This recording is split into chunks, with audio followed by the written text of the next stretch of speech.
La coulée de neige de 400 mètres de large est encore visible à plusieurs kilomètres de là.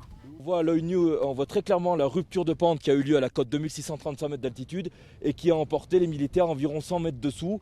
Et on voit très bien la zone de l'avalanche et la combe de ce petit argentier qui était une zone très connue de ski de randonnée. Hier, une plaque avant, c'est-à-dire un amas de neige instable formé par le vent, a décroché puis emporté les militaires.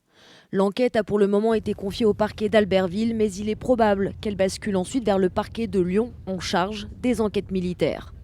Les experts doivent déjà déterminer les circonstances du drame. Un expert en nivologie est donc attendu sur les lieux pour analyser sur le terrain la température de l'air, la force et la direction du vent, mais aussi l'épaisseur de la couche de neige. Il faudra ensuite déterminer si les skieurs militaires respectaient bien la distance de sécurité entre eux, alors que le manteau neigeux était très instable.